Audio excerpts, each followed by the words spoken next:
할렐루야! 오늘은 세종을, 내일은 대한민국과 온 땅에 전도와 선교의 사명을 감당하는 세종순복음 드림교회입니다. 하나님의 사랑과 은혜가 치유와 응답이 있는 성령 충만한 교회입니다. 구독과 중보기도로 드림가족이 되어보세요. 오늘도 주 안에서 참 좋은 날입니다. 오늘 예배가 여러분 즐거운 잔치가 되시기를 바랍니다. 오늘 저는 하나님의 때와 하나님의 방법이란 제목으로 말씀을 나누겠습니다. 유다의 시드기야 왕 제10년에 바벨론의 느부갓셀 왕이 대군대를 거느리고 이스라엘을 쳐들어와서 예루살렘을 에워쌌습니다. 그때 선지자 예레미야는 자기 조국이 하나님의 심판을 받아 멸망에 이를 것을 두려워해서 왕과 국민들에게 회개하라고 동분서주하며 외쳤습니다. 사람들은 예레미야의 말을 듣지 않고 오히려 예레미야를 참수해서 그 어려운 위기에 감옥에 갇혀버렸었습니다. 예레미야가 하나님 없이 조국을 위해 너무 걱정하고 인간적으로 일을 이루어보려고 애를 쓰므로 하나님께서 오히려 그를 감옥에 갇히게 했었습니다. 사람이 자기 계획과 자기 목적을 위해서 너무 열심을 다하다 보니까 기도할 시간도 안 갖고 하나님 말씀에 귀를 기울일 시간도 없습니다. 하나님을 배제해놓고 인본주의적으로 일을 하려고 하니까 하나님이 말씀을 하기 위해서 그를 지휘대들 감옥에 갇히도록 섭리하신 것입니다. 감옥에서 깨어지고 기도하게 하여 일을 하나님께 맡기라고 하시는 것입니다. 우리들도 일이 우리 뜻대로 우리의 정한 때에 되지 아니하면 하나님께 불평하고 우왕좌왕할 때가 많습니다. 하나님께서 우리를 참으로 이끌어가기 위해서는 우리가 깨어져야 되는데 깨어져서 하나님께 맡길 수 있는 마음이 되어야 하나님께서 우리를 책임져 주십니다. 하루에서 가장 어두운 시간은 해 뜨기 직전이라고 말합니다. 내가 감당할 수 없는 실패의 홍수를 만나거나 사람들과의 관계가 더욱 악화되거나 사랑하는 사람의 생사를 알 수 없어 초조한 마음으로 기다릴 때 우리는 종종 이러한 고통의 시간이 언제까지 계속될지 알 수 없어 답답하게 몸부림칩니다. 어떠한 자매님 한 분이 제게 인터넷 편지를 보냈는데 목사님 설교를 듣고 용기를 많이 내었으나 하나님이 빨리 응답해 주지 않으므로 이제는 예수님이 밉다고, 그러므로 예수님께 기도도 하기 싫다고 그렇게 제게 편지를 냈어요. 그 답장을 제가 쓰기를, 죄는 당신이 지어놓고 왜 원망은 예수님께 하느냐. 예수님은 우리 죄 때문에 죄 없이 십자가를 걸머지고 고통을 다했으니 주님께 감사하고 찬송해야지 원망하면 안 된다고. 통곡을 하고 싶거든 십자가 밑에서 통곡하지 사람들 앞에서 통곡하지 말라고 제가 그런 편지를 냈었습니다. 실제로 우리는 하나님께 기도하고 내가 맡기지 못하고 초조하고 발부둥 치다가 일이 안 되면 원망은 다 하나님께 돌리는 것입니다. 우리는 종종 이러한 고통의 시간이 언제까지 계속될지 알 수 없어 답답하지만은 스스로 헤어나올 수 없는 절박한 순간에 아주 온 천지가 캄캄해서 이제는 빠져 죽을 수밖에 없다고 생각할 그때 하나님의 말씀이 임할 때가 많습니다. 우리의 막다른 길에 주님의 기회가 열리는 것입니다. 우리가 가능성이 있다고 생각하면 반신반의합니다. 그러나 이제는 막다른 골목에 처해서 올 때 갈 데가 없을 때는 진짜로 천부의 의지에서 손 들고 옵니다. 주께 의지하면 주님께서 말씀을 주시는 것입니다. 예레미야 33장 1절에 야훼의 말씀이 예레미야에게 임하였을 때 그는 아직도 여전히 시위대들에 갇혀 있었습니다. 유다 백성은 이제 곧 성이 함락될 위기를 맞이하고 있었지만 여전히 깨닫지 못하고 하나님을 반역하고 우상 숭배에 열심을 내었었습니다. 바벨론 느부갓네살 왕과 그 모든 군대가 유다를 치러 올라와 예루살렘을 포위하고 조만간 성전이 파괴되고 백성들은 포로로 끌려가게 될 상황에 처해서 예레미야는 절망했습니다. 민족의 멸망을 눈앞에 보고 답답한 마음에 눈물을 흘리고 이제는 좌절하고 포기하려고 할 때 하나님께서 말씀하신 것입니다. 사회적, 정치적, 도덕적, 영적으로 가장 어두웠던 그 시간에 하나님의 놀라운 약속의 말씀이 예레미야에게 임하였었습니다. 마치 어둠을 뚫고 새로운 나라의 태양빛이 떠오르듯이 희망의 소식이 전해졌습니다. 이스라엘을 향하신 하나님의 주권적인 섭리와 계획으로 결국 이스라엘은 하나님이 회복시켜 줄 것이고 희망차게 소망을 허락해 주실 것이라고 약속해 주셔서 에레미야에게 위로를 주셨습니다. 너는 못해도 나는 한다. 그러므로 이 백성이 포로로 잡혀갔을지라도 다시 돌아오게 하고 망했을지라도 다시 재기하게 만들어 줄 터이니 걱정하지 말고 내게 맡겨라고 하나님이 에레미야에게 말씀해 주신 것입니다.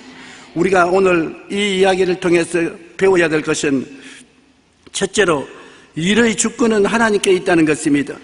일의 주인이 하나님께 있어요. 우리는 생각하기를 이것은 내 일이니 내가 주인이고 하나님은 손님으로 초청받아 와서 도와주기를 원하시는 것인데 실제는 그렇지 않습니다. 하나님은 일의 주인이신 것입니다. 하나님이 천지를 지으실 때 첫날에 아담과 하와를 지었지요. 첫날에 하나님이 아담과 하와를 지어서 야, 내 할 일이 태산같이 많다. 내 힘으로는 힘이 모자라니까 너희들이 날 도와야 되겠다. 그랬다면 하나님과 공동 작업을 했기 때문에 공동 주권 행사를 할 수 있습니다. 하나님은 6해 동안에 오직 혼자 일을 다 했었습니다. 그리고 마지막에 아담과 하와를 지으시고 제7일에 아담과 하와가 주님께 나와서 주님 오늘 우리가 태어난 생일인데 우리가 할 일이 없습니까? 오늘은 이 사람아 안식일이다. 내가 일을 다 마쳐 놓았다. 너의 인생은 안식일로부터 시작하는 것이다.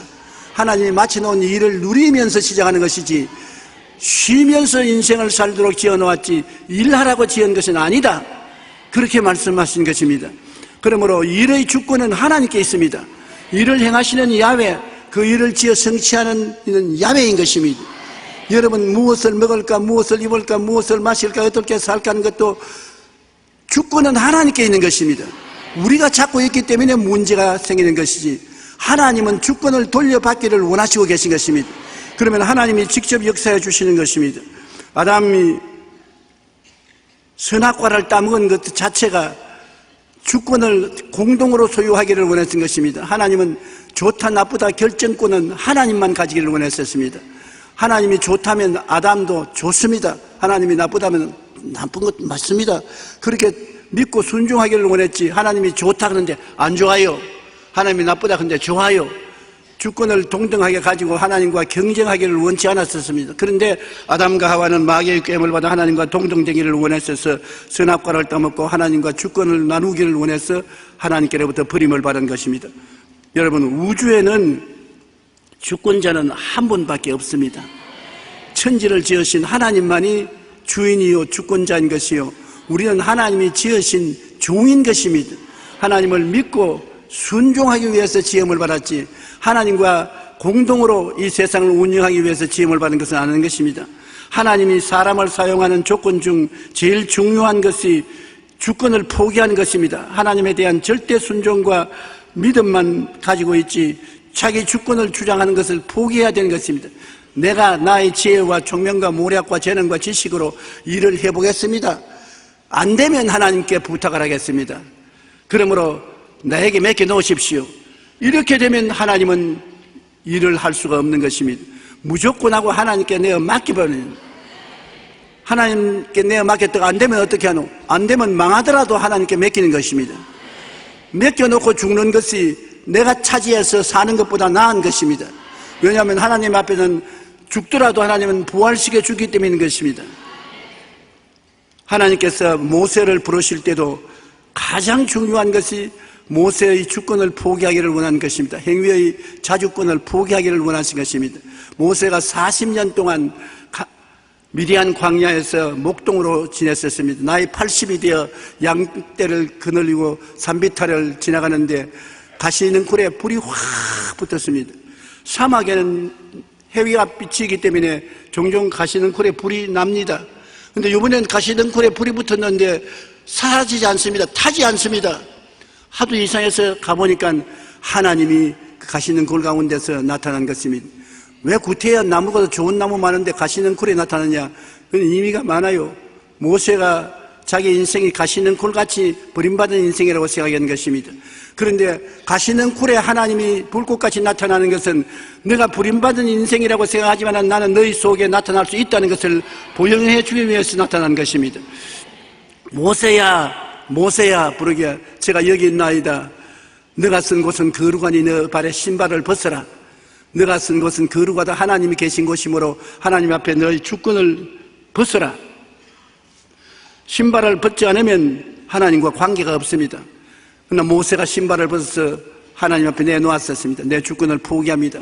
그러니까 하나님께서 내가 너를 택해서 너를 이스라엘 백성을 구원하기 위해서 애굽으로 보내겠다. 하나님, 나 같은 인생이 무엇을 합니까? 나는 못합니다.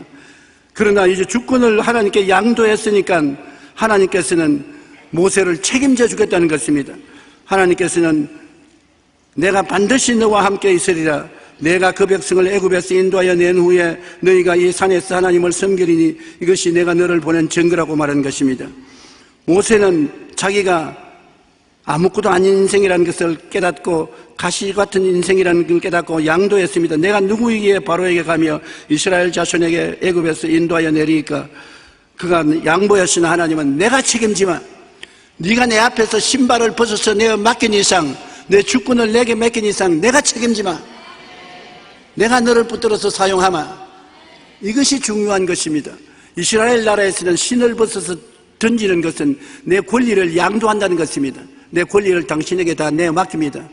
모세가 자기의 선악의 권리를 양도하고 인생의 사는 권리를 주님께 양도한 이상은 하나님이 인수인계해서 책임지시는 것입니다.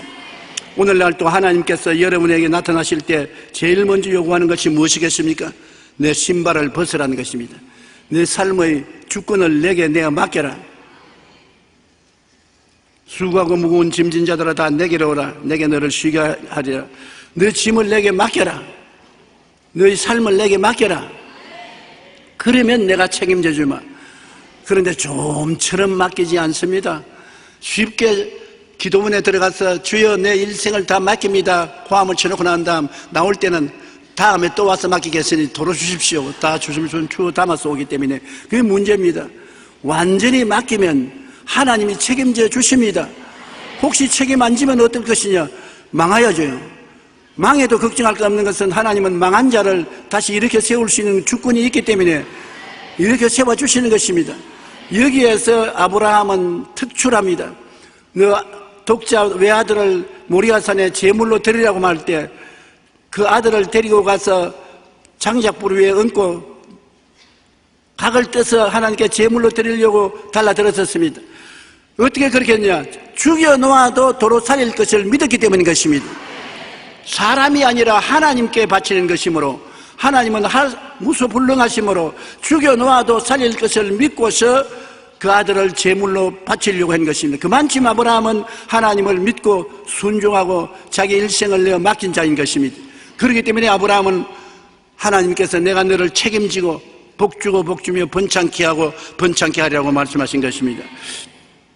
모세의 후계자인 여호수아가 이스라엘 백성을 거느리고 가나안 땅에 들어가기 위해서 여리고 평지에 왔었을 때도 하나님의 군대 장관이 그 앞에 와서 칼을 빼들었었습니다. 당신은 누구 편입니까? 적군 편입니까? 우리 편입니까? 아니야, 나는 누구 편들러 온 것은 아니다. 하나님의 군대 장관으로 너에게 왔다. 네가 쓴 곳은 거룩하니 신발을 벗어라. 네가 있는 곳은 하나님 주권이 임하여 있는 곳이니 신발을 벗어라. 네 직권을 내게 넘겨라. 그 여호수아가 당장 신발을 벗어서 내어 던졌습니다. 오늘부터 이스라엘 군대를 인도하는 것은 내가 한다. 내가 여리고성을 6바퀴 돌고 7바퀴째 돌 때는 무너지게 하겠다. 하나님의 주권 행사를 선포하신 것입니다. 여호수아도 자기 힘으로 여리고를 점령하려면 희생이 많았겠지만 하나님의 군대 장관이 여호수아가 신발을 벗어 내 던짐으로 주권을 인수인계받아서 책임지고 이스라엘을 여리고성에 들어갈 수 있도록 함락시킨 것입니다. 여러분, 그러므로 하나님 앞에서 우리가 주권을 양도한다는 것은 굉장히 중요한 것입니다. 어느 직물 공장의 공장장이 여직원들을 불러 모아놓고 훈시를 했습니다. 직물의 기계가 돌아갈 때 실밥이 엉키거든 즉시 내게 보고하라. 너가 그 고치려고 하지 말고 너희 기술로는 못 고치니까 내게 보고하라. 그랬습니다. 그런데 한 여직공이 야간 일을 하다가 깜빡 졸았습니다. 정신을 차려보니까 실밥이 막 여기저기 엉켜서 엉망진창이 되어 있습니다. 그래서 복종을 하고서 보고를 해야 될 것인데 자기 힘으로 실타래를 바로 잡겠다고 이 실을 뜯어내고 저 실을 뜯어내고 이런 한참 만에만 실이 대상같이 쌓였었습니다. 기계가 몇 대가 엉켜서 안 돌아갑니다. 그때야 겁이 나서 공장장에게 연락을 했습니다. 공장장님 빨리 와주십시오. 실이 얽혔습니다. 공장장이 와보니 기가 막힙니다. 실을 뜯어내가지고 태산처럼 쌓아놓고 공장 기계는 안 돌아가고 벌벌 떨고 있습니다. 그러니 공장장이 화를 냈습니다. 실이 엉키면 내게 먼저 보고하라고 했는데 뭘 했느냐? 나는 최선을 다해서 실을 풀어보려고 애를 쓰는데 그만 이렇게 됐는데 왜 그렇게 화를 냅니까? 네가 화를 내서 이만큼 손해를 회사에 끼쳤으니 그렇지 않느냐? 내가 보고하라면 보고해야지 너 힘으로는 못한다고 했지 않느냐? 공장장이 정신을 차리고 다음에 실이 엉키거든 당장 내게 보고하라. 그리고 공장장이 손을 대니까 몇 군데 손을 대니까 실이 다 엉킨 것이 풀려지고 기계가 확확 잘 돌아갑니다. 공장장은 기술자인 것입니다. 이 이야기를 읽고 제가 느낀 것이 있습니다. 우리 인생의 실타래가 이리저리 휘감기고 우리 인생의 길이 막막하게 될 때 우리는 공장장 되시는 예수님을 불러야 되는 것입니다. 내가 실타래를 풀겠다고 발부동을 치다가는 더 얽혀지고 더 망가지는 것입니다. 가정이 실타래같이 엉켜지고 사업이 실타래같이 엉켜지고 인간관계가 엉망진창이 될 때 내가 풀어보려고 애를 쓰면 점점 더 엉켜지고 점점 더 망가지게 되는 것입니다. 우리는 우리의 공장장 되시는 주님이 계십니다. 너희는 내게 부르짖어라. 내가 내게 응답하겠고 너가 알지 못한 크고 비밀한 일을 보여주겠다고 했었으므로 우리가 주님께 부르짖으면 주님께서 와서 그 실타래를 풀어주시는 것입니다. 주권을 주님께 내가 맡길 것은 맡겨야 되는 것입니다. 일의 주인은 하나님의 것인 것을 잊지 마시기 바랍니다. 한번 따라 말씀하세요. 나의 일은 주님의 것이다. 내 자신도 주님의 것이다. 내 자신도 주님의 것이고 내가 맡은 일도 다 주님의 것이므로 주님이 시키시는 일을 하다가 안 되면 주님을 곧장 불러야 되는 것입니다. 둘째로 우리가 이 세상에 살면서 때를 거스르지 말아야 되는 것입니다. 주님은 때를 따라 아름답게 모든 것을 만들어 놓았기 때문에 하나님의 때를 자세히 살펴봐야 되는 것입니다. 인간의 때와 하나님의 때가 다릅니다. 전도서 3장 1절로 8절 우리 다 같이 한번 읽어보십시다. 범사에 기한이 있고 천하만사가 다 때가 있나니 날 때가 있고 죽을 때가 있으며 심을 때가 있고 심은 것을 뽑을 때가 있으며 죽일 때가 있고 치료할 때가 있으며 헐 때가 있고 세울 때가 있으며 울 때가 있고 웃을 때가 있으며 슬퍼할 때가 있고 춤출 때가 있으며 돌을 던져버릴 때가 있고 돌을 거둘 때가 있으며 안을 때가 있고 앉는 것을 멀리할 때가 있으며 찾을 때가 있고 잃을 때가 있으며 지킬 때가 있고 버릴 때가 있으며 찢을 때가 있고 꿰맬 때가 있으며 잠잠할 때가 있고 말할 때가 있으며 사랑할 때가 있고 미워할 때가 있으며 전쟁할 때가 있고 평화할 때가 있느니라. 보십시오. 하나님께서 우리에게 말씀한 것은 모든 일에 우리 인생에 하나님이 때를 정해 주시다는 것입니다. 울 때가 있으면 웃을 때가 있고 잠잘 때가 있으면 깨어서 일할 때가 있고 통곡할 때가 있으면 또 웃을 때도 있고 때를 잘 분별해야 되는 것입니다.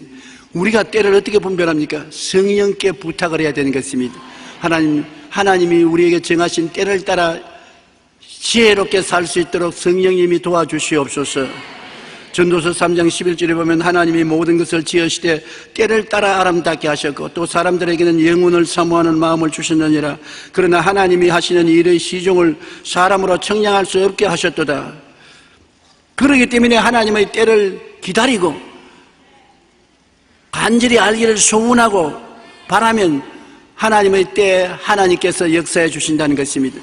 때를 앞서서 나가면 큰 실패를 하고 때를 늦게 따라가도 큰 실패를 하는 것입니다.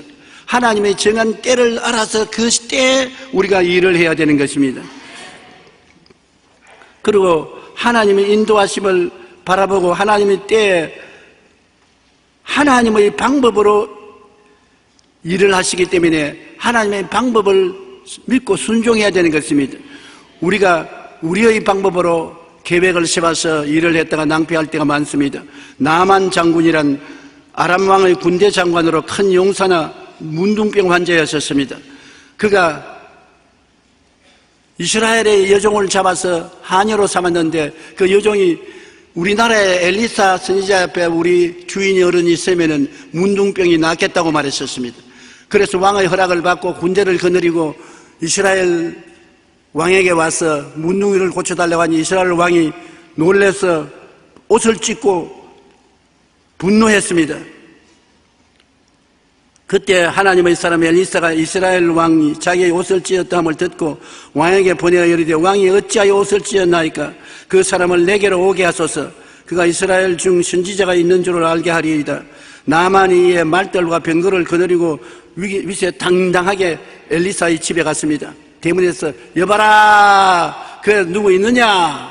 자기 생각에는 엘리사의 종이 나와서 그 저를 정중히 엘리사의 응접실로 인도하고 엘리사가 응접실에 온 손님에게 기름을 머리에 붓고 하고 손을 떨면서 안수를 하고 그래서 고쳐줄 줄로 딱 생각을 했습니다. 자기가 적어도 아람 군대의 군대 장관인데 장관 대접을 할 것이라고 생각했는데 종이 나와서 하는 말이 저 요단강에 가서 7번 목욕하래요. 그러고 그냥 돌아섰습니다. 이런 모욕이 세상에 어디 있습니까? 평민도 아닌 군대 장관이 왔는데 집에 들어와서 차라도 한 잔 대접하고 말을 할 것이지 문 밖에 세워놓고 박대를 하다니 요단강에서 물로 목욕을 하라고. 우리나라에 아바나강이나 바라바라강이 얼마나 맑고 좋은데 물로서 목욕해서 나을 바에 우리나라에서 낫지 내가 왜 여기까지 왔느냐. 고약한 놈 두고 보자. 그러고서 돌아섰습니다. 분노를 표시하면서 돌아가려고 하니까 군인들이 따라하면서 아버지요 왜 너희는 노를 내십니까? 이것보다 더 험한 일을 어려운 일을 하라도 할 것 아니겠습니까? 병 낫는다고 하는데 못할 것 뭐 있습니까? 화를 푸시고 요단강에서 7번 목욕하세요. 참모가 좋아야 되는 것입니다. 나쁜 참모가 들어오면 고개를 와서 속닥소리 하면서 이런 나쁜 놈들 고향으로 돌아가서 군대를 동원해서 쳐옵시다. 그렇게 말하면 나라를 망칠 수 있습니다. 근데 엘리사가 명령을 내렸었을 때 그 종들이 같이 듣고 좋은 참모 노릇을 했습니다. 아버지요, 이렇게 화를 냅니까? 났는데 필요해서 요단강에 세례받아라 하는데 그 못할 리가 어디 있습니까? 그러니까 물이 꾸정물이라도 맑은 물로서 안 나을 것, 꾸정물로도 나으면 꾸정물에도 목욕해야 될 것 아닙니까? 갑시다. 그러니까 그 종들의 말을 듣고 요단강에 가서 물에 들어갔습니다. 한번 퐁당하고 올라오니까 군인들이 한 번, 두 번 퐁당하니 두 번, 세 번 퐁당하니 세 번. 아무리 봐도 그대로 문둥병이 있어요. 낮에는 주새끼같이 했습니다. 물에 빠진 주새끼처럼 쪼르르 꾸정물을 흘리면서 5번, 6번 아무런 증거가 없습니다. 그 다음 7번 하고 일어나니까 싹 나버렸었습니다. 하나님의 기적이 일어난 것입니다. 하나님은 하나님의 방법대로 일하시는 것입니다. 우리는 우리 생각대로 일하기를 원하지만은 우리 계획을 초월해서 하나님은 하나님의 방법대로 일하기 때문에 끝까지 우리는 믿고 순종해야지 낙심하면 안 되는 것입니다. 요단강물에 7번 씻어 살이 회복된 그는 너무나 기뻐서 새 사람이 되어서 많은 보상품을 엘리사에게 드리려고 했으나 엘리사가 거부하고 받지 않았었습니다. 나중에 그 종 게하시가 뒤를 따라가면서 그 보상품이 탐이 나서 자기가 우리 주인이 보상품을 받아오라고 한다고 거짓말을 하고 받았다가 나중에 도로 문둥병이 그 종에게 옮겨와서 문둥병 환자가 된 것이 기록되어 있습니다. 여러분, 하나님의 사람의 말대로 요단강에 7번 몸을 잠그니 그 살이 어린아이의 살같이 회복되어 깨끗하게 된 것처럼 우리도 하나님의 말씀을 믿고 순종하면 하나님 말씀은 살았고 운동력이 있어 좌우의 날선 검보다 예리하여 혼과 영과 및 관절과 골수를 짜게는 것입니다. 하나님의 말씀은 창조적인 역사를 베풀어 주시는 것입니다. 하나님께서 태초에 말씀하심에 성령께서 말씀대로 창조를 이루신 것이 오늘날 또 그와 같이 역사하는 것입니다. 예레미야 29장 10절로 13절에 보면은 야훼의 말씀이니라 너희를 향한 나의 생각을 내가 아나니 평안이요 재앙이 아니니라 너희에게 미래와 희망을 주는 것이니라 너희가 내게 부르짖으며 내게 와서 기도하면 내가 너희들의 기도를 들을 것이요 너희가 온 마음으로 나를 구하면 나를 찾을 것이요 나를 만나리라고 말씀한 것입니다. 우리 하나님은 우리에게 평안을 주는 것이지 재앙을 주기를 원치 않습니다. 우리에게 미래의 희망을 주기를 원하시는 것이요 이 모든 것이 우리의 부르짖음을 통해서 역사하기 시작하는 것입니다. 하나님이 전지전능 무수하시고 구조하시지만 우리에 관한 한 우리가 기도하면 그때부터 하나님의 섭리가 시작되는 것입니다. 기도는 우리의 권리를 하나님께 양도하는 것이 되기 때문인 것입니다. 이사야 55장 8절로 9절 우리 다 같이 한번 읽어보십시다. 이는 내 생각이 너희의 생각과 다르며 내 길은 너희의 길과 다름이니라 야훼의 말씀이니라 이는 하늘이 땅보다 높음같이 내 길은 너희 길보다 높으며 내 생각은 너희 생각보다 높음이니라. 그러므로 하나님께 나갈 때 선입견을 가지고 나가면 안 됩니다. 하나님이 요렇게 역사해 주시옵소서. 그러면 실망하는 것입니다. 여러분의 생각보다 하나님의 생각은 다른 것이 하늘이 땅보다 높음같이 하나님의 생각은 우리 생각보다 높다고 성경은 말하고 있는 것입니다. 그러므로 하나님의 길과 하나님의 생각은 우리가 판단할 수 없습니다. 주권은 하나님께 있으므로 무조건 하나님께 맡겨야 되는 것입니다. 하나님께 주권을 내어 맡긴 이상 좋다고 하면 우리가 좋다고 따라가야 되고 나쁘다고 하면 우리가 하지 말아야 되고 선악을 판단하는 권한은 하나님께 넘겼으니 우리가 간섭하지 말아야 되는 것입니다. 역대상 29장 11절에 보면 야훼여 위대하심과 권능과 영광과 승리와 위엄이 다 주께 속하였사오니 천지에 있는 것이 다 주의 것이로소이다. 야훼여 주권도 주께 속하였사오니 주는 높으사 만물의 머리가 되심이라. 내 길을 야훼께 맡기라고 말하고 있습니다. 내 짐을 야훼께 맡기라고 말하고 있습니다.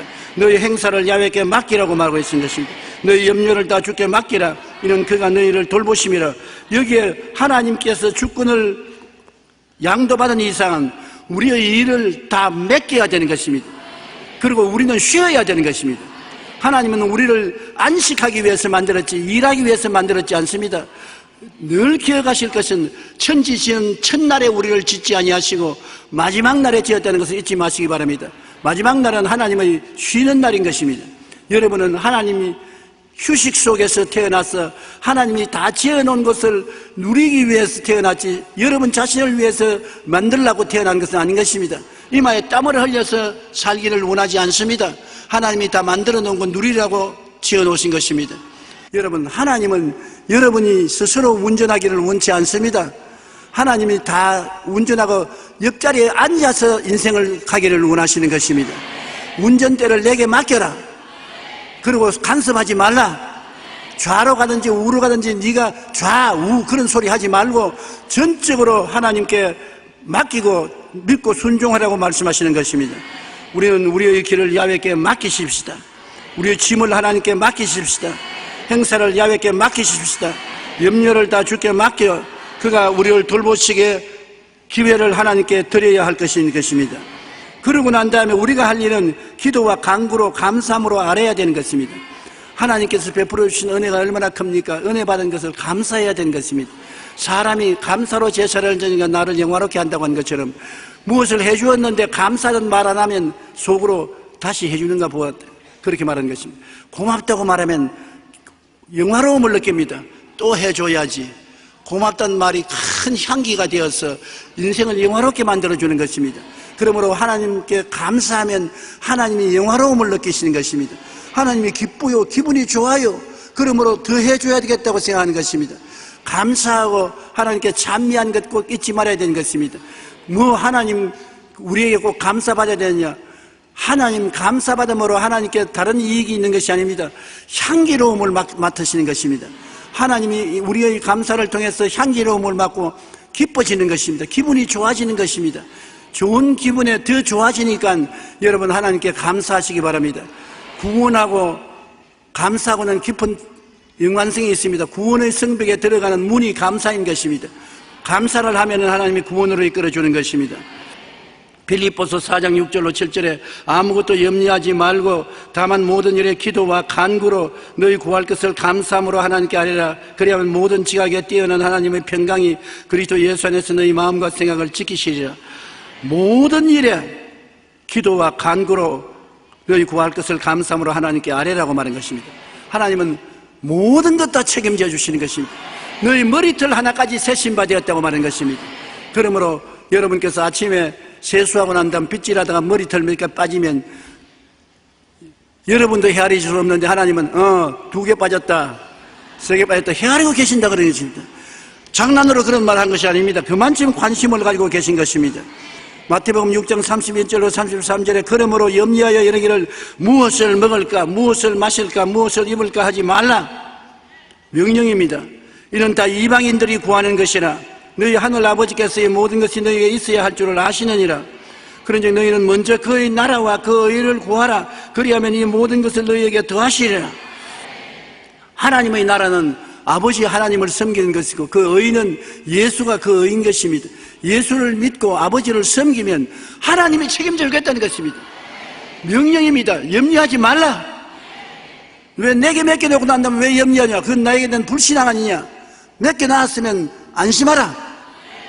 예수 안 믿는 이방인들은 하나님께로부터 주권을 자기가 빼앗아서 자기 마음대로 하기 때문에 하나님이 간섭 안 하시지만은 예수 믿는 너희는 내게 다 몇 개 놓은 것이므로 내가 맡아서 책임져 줄 테니까 걱정하지 말라는 것입니다.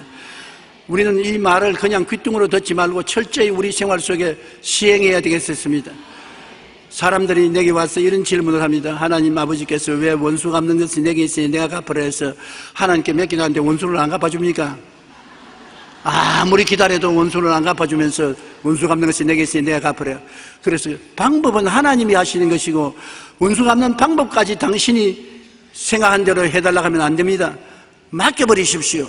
성경에는 시편 23편에 하나님이 원수의 목전에서 내게 상을 베푸시며 기름으로 머리에 발라 잔이 넘치게 하겠다고 했어서 원수가 오면은 원수가 없는 방법으로 원수를 징계하는 것이 아니라 당신에게 복이 임하도록 해주신다는 것입니다.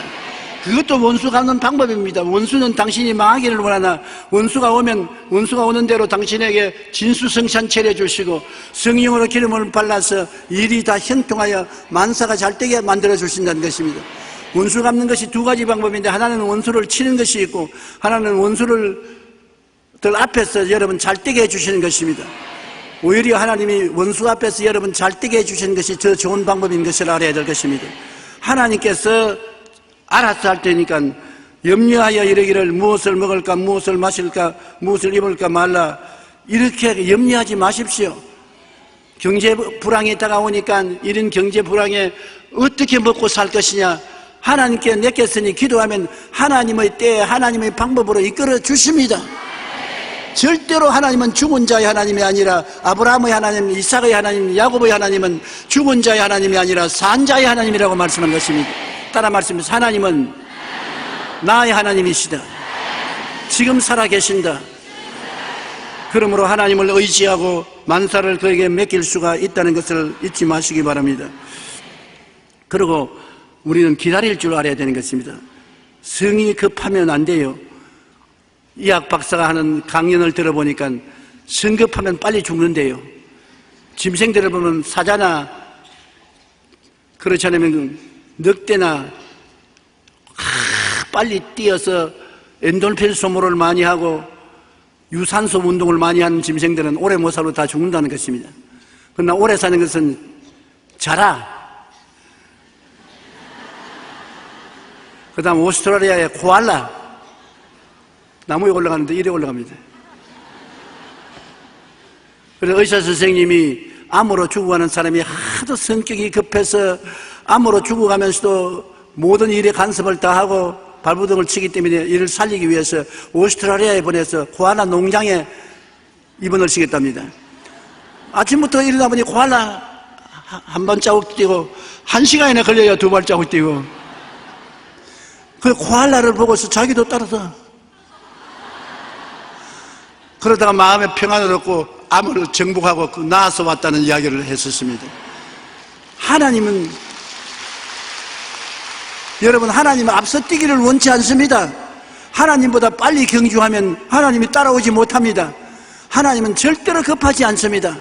하나님은 천천히 일하시나 만유를 지으시고 만물을 다스리는 것입니다.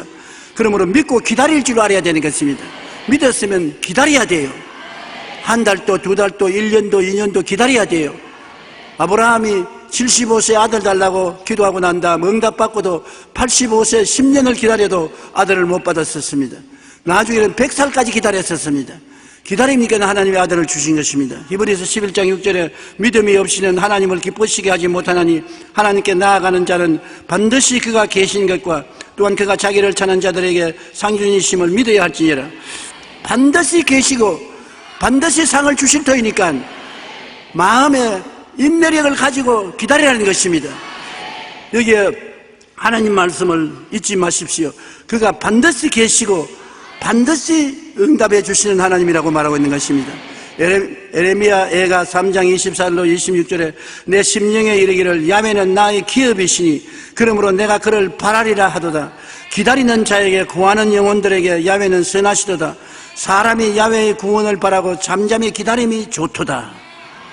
참 좋은 말씀입니다. 우리 다 같이 한번 읽어보십시다. 내 심령에 이르기를 야훼는 나의 기업이시니 그러므로 내가 그를 바라리라 하도다. 기다리는 자에게 구하는 영혼들에게 야훼는 선하시도다. 사람이 야훼의 구원을 바라고 잠잠히 기다림이 좋도다. 하나님은 기다리는 자를 낙심시키지 않습니다. 저는 하나님 앞에서 놀라운 체험을 한 적이 있습니다. 이 교회를 지을 때 한 번은 교회는 빚더미에 올라앉고 공사는 중간에 하다가 그쳤고 쇠 비면 녹물이 나서 떨어지고 얼마 있으면 도로 다 흘러내려야 된다 하고 막다른 골목에 처했었습니다. 너무나 답답해서 밤새도록 울면서 기도하다가 잠이 들었는데 기도를 제가 하고 잠을 자는데 기도할 때 하나님 사면 초가입니다. 진퇴유국입니다. 속수무책입니다. 갈 길이 없습니다. 주여 나는 어디로 가야 되겠습니까? 하나님 도와주소서. 정말로 동서남북을 바라봐도 갈 데가 없습니다. 피할 곳이 없어요. 그래서 울고 기도하다가 꼬꾸라져 잠이 들었는데 꿈에도 엘리베이터를 타는데 엘리베이터 문이 철썩 닫히더니 고장이 나서 들어가지도 나가지도 못합니다. 하나님이여 교회도 못 짓고 절단인데 엘리베이터까지 고장이 나가지고서 이제 가도 오도 못하니 어떻게 합니까? 그러니까 예수님이 엘리베이터 안에 탁 나타나요. 꿈에. 아니 내가 곧 길이요 진리요 생명이다. 너는 다른 데 보고서 부르짖지 말고 나를 통해서 가라. 그래서 꿈에 그 엘리베이터 안에 예수님을 안고서 나가니까 문이 확 열리면서 밖으로 나왔어요. 그래서 꿈에서 깨어나서 예수님이 책임져 주겠다는 것이구나. 그래서 염려를 주께 맡기고 주님께 책임져 지어달라고 한 결과에 이 교회가 지어진 것입니다.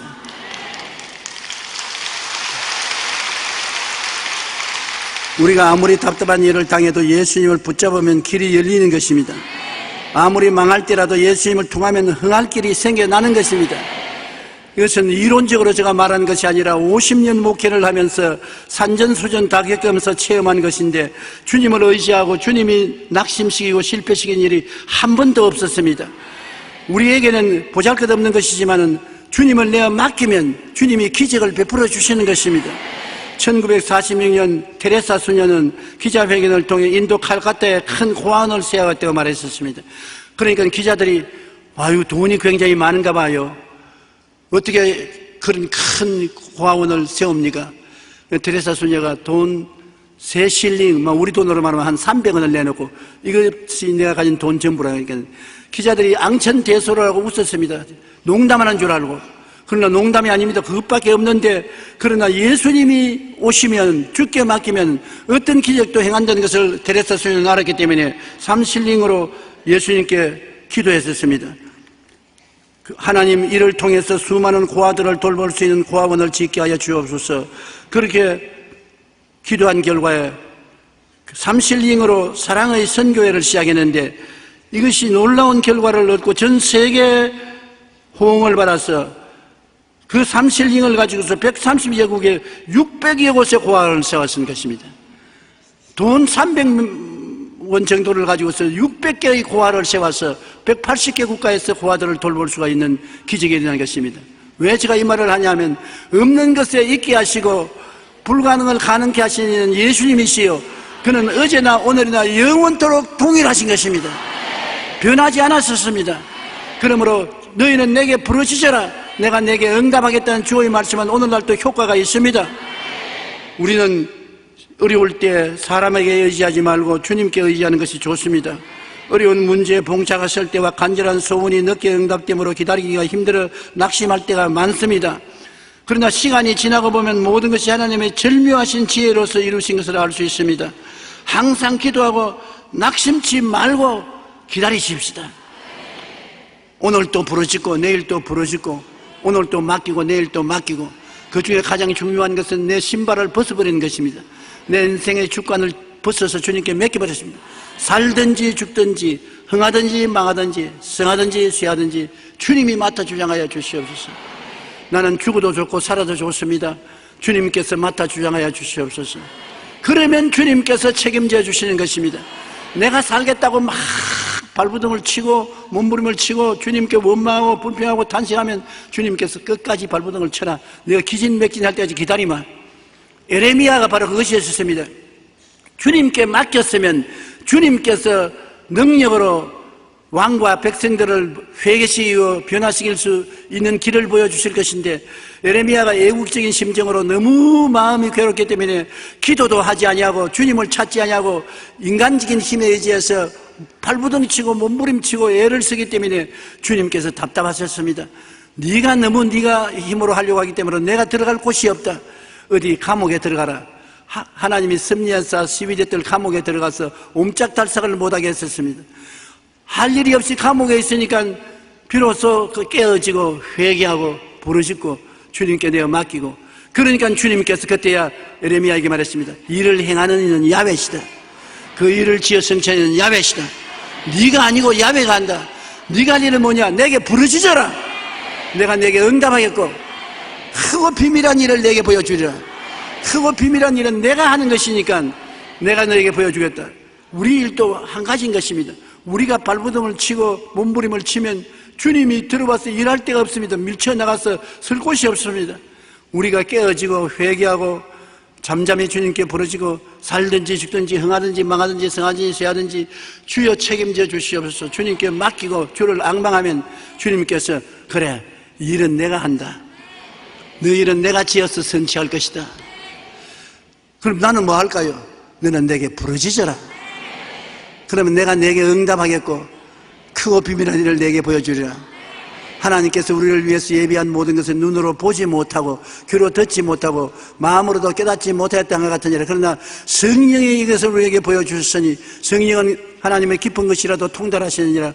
우리가 주님께 기다리면 성령께서 우리에게 깨닫게 해주시는 것입니다. 여러분은 하나님의 사랑하는 아들, 딸들인 것입니다. 주님께서 여러분 노동을 시키려고 만들지 않으셨습니다.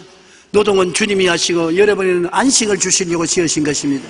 마음도 평안하고 삶도 평안하고 안식하기를 원하시는 것입니다. 그러므로 짐을 맡기십시오. 내 짐을 야훼께 맡겨라고 말한 것입니다. 그러면 주님께서 책임져 주시는 것입니다. 이스라엘 나라에 밭을 갈 때는 어미소 멍에 밑에 새끼소를 같이 넣어서 밭을 갑니다. 그래서 이를 하면 어미소가 멍에를 메고서 심줄을 내고 땀을 쩍쩍 흘리면서 끌어가면 새끼소는 옆에서 그냥 따라갑니다. 새끼소는 오해를 합니다. 엄마가 왜 이렇게 흑감을 떠느냐? 하나도 무겁지 않은데 나는 가벼운데 왜 엄마가 이렇게 애를 쓰느냐? 멍에가 엄마 목에 걸려있고 새끼는 그 안에 달려 있었습니다. 나의 멍에는 쉽고 나의 멍에는 가볍다고 주님 말씀하신 대로 엄마 멍에 밑에 있기 때문에 짐은 엄마가 짊어지고 새끼는 그냥 따라가는 것입니다. 그것을 주님께서 제 아들에게 보여주면서 너 보았지? 바가는 소리 수고하고 무거운 짐 인자들아 내게로 오라. 내 멍에에 메고 내게 배우라. 내 멍에 속에 들어넣으라. 그러면 너가 쉼을 얻으리니 내 멍에는 쉽고 내 짐은 가볍다. 주님은 십자가의 멍에를 걸머지고 여러분 십자가 멍에 밑에 들어오라고 말하는 것입니다. 내 짐을 십자가에 다 맡겨라. 짐은 내가 걸머지고 너는 그냥 따라만 오면 된다. 쉬고 즐기면서 따라오라. 행복하면서 따라오라고 말하는 것입니다. 하나님은 여러분이 기뻐하고 즐거워하고 평안하고 행복한 삶을 살고 주님께 감사와 찬양하기를 원하시고 이 사랑과 행복을 만인과 나누기를 원하시는 것입니다. 그러한 주의 뜻이 여러분에게 이루어지기를 주의 이름으로 축원합니다. 우리 다 같이 기도드리겠습니다. 하늘에 계신 우리 아버지여, 우리는 어려운 문제에 봉착해야 할 때, 우리의 기도가 잘 응답되지 않을 때, 우리 생각대로 안 된다고 낙심하고 원망하고 탄식할 때가 많습니다. 우리 하나님 아버지께서는 하나님의 때가 있고 하나님의 계획이 있고 하나님 방법이 있사오니 우리를 하여금 주권을 하나님께 맡기라고 말하는 것입니다. 아버지 하나님, 맡길 수 있는 깨어진 마음과 믿는 마음과 기다리는 마음을 허락하여 주시옵소서. 예수님 이름으로 기도합니다. 아멘.